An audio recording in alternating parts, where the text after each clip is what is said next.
आज की शुरुआत हम ब्लॉग में अपने खूबसूरत पहाड़ों से कर रहे हैं और इतना अच्छा मौसम हो रखा है, धूप भी बहुत अच्छी है। तो आज हम जाएंगे खेत धनिया निकालने।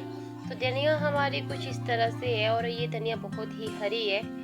तो काफ़ी सारी धनिया हमने निकाल दी थी, तो थोड़ी सी हम लोगों को निकालने को रही थी। ये मैं जो घास होता है ना उसको अलग कर रही हूँ। अगर ये हमने अलग नहीं किया ना तो धनिया हमारी अच्छे से हम लोगों को नहीं मिलती है। उसके बीच में हम लोगों को घास भी मिलता है, जो हम लोगों को फिर बाद में धनिया और घास को अलग करने में काफ़ी सारी दिक्कतें आती है। तो इसलिए जब काटते हैं मैं इसको तभी इसको अलग कर रही हूँ इससे। और धनिया इस बार अच्छी है हमारी। पिछले साल तो हमारी धनिया इतनी अच्छी नहीं थी, पर इस साल हमारी धनिया बहुत ही अच्छी है। मैं यही चाहती हूँ कि सब लोग मतलब अच्छा अच्छा खाना खाए, खुशी उगाए, है ना। क्योंकि जिस ज़मीन पे हम लोग रहते हैं, जिस मिट्टी पे हम लोग रहते हैं, तो उस मिट्टी पे अगर हम थोड़ा सा कुछ खुद के लिए कुछ ना उगाए, खुद के लिए कुछ ना खाएं, तो फिर ये ज़िंदगी ही क्या ज़िंदगी है। तो मैं चाहती हूँ सभी लोग कुछ ना कुछ घर में डब्बे में उगाए, जिसके पास खेत हो वो खेत में उगाए, है ना। गांव के लोग तो सब उगाते ही हैं, छोटे छोटे घरों में, छोटे छोटे शहरों में। मैं चाहती हूँ सभी ये करें, तभी हम लोग थोड़ा फ्रेश फ्रेश खाना खाएंगे, हम हेल्दी रहेंगे। तो आजकल तो वैसे ही काफ़ी सारे केमिकल चले हैं। जब भी अगर हम धनिया खाते हैं ना, ऐसे धनिया का पाउडर लेके आते हैं, धनिया आते हैं, तो उसमें देखना जो ये हरी धनिया खुद से उगाई हुई धनिया की स्मेल रहती है। जो पाउडर वाली वो स्मेल रहती है ना, पता ही नहीं चलता है। जो पाउडर वाली स्मेल रहती है ना धनिया की, वो लगता ही नहीं कि धनिया। उसमें बहुत देर तक उसको सूंघना पड़ता है, तब जाके लगता है कि हाँ ये धनिया है। बट ये जो नेचुरल धनिया रहती है ना, इसको जैसे ही आप खेत में आओगे ना, कदम रखोगे ना, पूरे खेत में एक महक, एक खुशबू आ जाती है कि धनिया। तो ये होती है एक केमिकल और ऑर्गेनिक चीज़ों में फ़र्क जो सही है। और तो धनिया हमारी निकाल के कंप्लीट हो चुकी थी, तो हमने इतनी सारी धनिया निकाल दी थी। और अब आई है हमारी सरसों की बारी, जो काफ़ी सारी तो हमने निकाल दी थी। तो वो थोड़ी सी सरसों हमारे खेत में हमने बीजी थी साग खाने के लिए, तो उसमें से ये भी बची थी। तो इसके दाने इस कदर होते हैं, अभी ये हरे हैं। जब हम थोड़े दिन इसको सूखने रखेंगे ना तो ये अच्छे से होंगे। और हमारे को देखो सामने क्या दिखा खेत में। और ये सारी सरसों मुझे अब सारी निकालनी है, क्योंकि बहुत सारी हमने निकाल दी थी।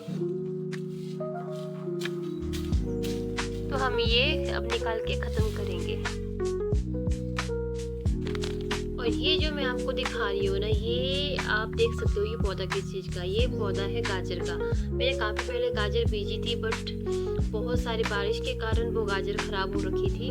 तो अब मैं इस गाजर को थोड़ा साफ़ कर रही हूँ। इसके बीच में जो निकला हुआ घास वो साफ़ कर रही हूँ, इसकी वजह से गाजर अब थोड़ी अच्छी दिख रही है। और ये रहा आपका पालक, और पालक भी आज बहुत ही अच्छा दिख रहा है। और यहाँ का व्यू देखो कुछ इस तरह से है, बहुत ही हरा भरा और बहुत ही सुंदर। ये मैंने उगाई थी फूल गोभी। फूल गोभी में इतना सारा घास हो गया है ना, तो इसको भी मुझे साफ़ करना पड़ेगा। साफ़ करके फूल गोभी में कीड़े नहीं लगते, और फूल जो है ना उसका गोभी का बहुत ही अच्छा होता है। तो अभी हम साफ़ करते हैं फटाफट। अभी आप देख ही सकते हो जितना भी घास था मैंने सारा निकाल दिया है। मेहनत लगती है, पर हमारी जो फसल होती है ना फिर उसके बाद ही अच्छी आती है, मेहनत के बाद ही अच्छी आती है। घास सारा लाके मैंने गाय को दे दिया है, जो सब्जियों के बीच में हमने निकाला था। इसके बाद जितनी भी सरसों और धनिया थी वो मैं यहाँ लाके रख दी है। अब ये सूखेगी, फिर हम इसको निकालेंगे अच्छे से। तो अभी तो धूप तो बहुत थी और मैं थक के आ गई थी घर, और मुझे बहुत जूस पीना था, तो मैंने फ्रिज से जूस निकाला। और मैं आपको एक बात बताना चाहती हूँ, जो ये जूस है ना, ये हमारा लोकल बनाया गया है। जो यहाँ पे पहाड़ों पे जो ब्रास के फूल होते हैं वो ये उनसे बनाया गया है। और ये इतना स्ट्रॉन्ग होता है ना, इसको थोड़ा सा डालोगे तो मतलब ऐसे इसको पी नहीं सकते। ये बहुत ही स्ट्रॉन्ग होता है और बहुत ही हेल्दी होता है। तो इसको थोड़ा सा डाल के हम लोग, काफ़ी सारा हम लोगों को पानी डालना पड़ता है, तभी ही इसको पी सकते हैं। अदरवाइज़ ये पी ही नहीं सकते। ये बहुत सारा स्ट्रॉन्ग होता है, और एक तरफ से ये जड़ी बूटी होती है, और इसके फ़ायदे भी बहुत सारे होते हैं। वो फ़ायदे मैं आपको बताऊंगी कभी। तो अब बारी थी लंच की, तो अब मैं लंच करती हूँ, फिर चलती हूँ फटाफट फिर से खेत।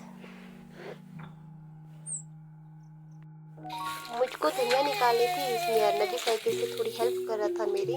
तो हमने धनिया तो निकाल दी है और ये धनिया देखो कितनी फ्रेश लग रही है और इतनी सारी धनिया हमने निकाल दी है। हमारी मेहनत रंग लेके आई है।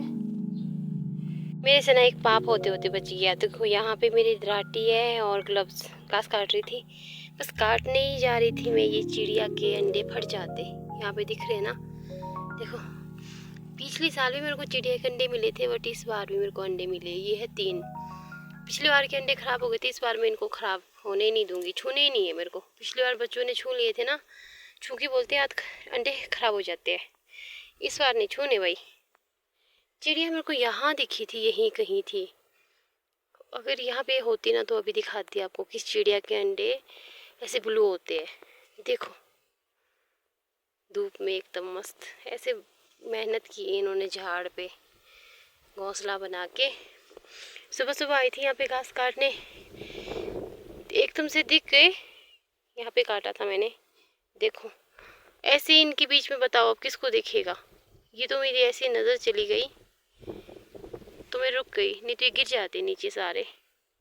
चिड़िया थी यहीं पे थी कहीं, पता नहीं कहाँ चली गई अभी। अगर आ जाएगी ना तो मैं दिखाऊंगी आपको भी ये किस चिड़िया के अंडे है।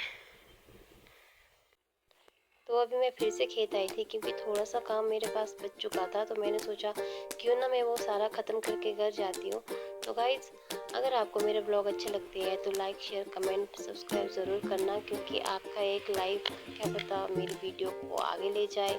और अब मैं घर चली जाऊँगी और फिर उसके बाद मैं खाना बनाऊँगी, फिर बच्चे लोग भी आएंगे। तो तब तक के लिए बाय बाय।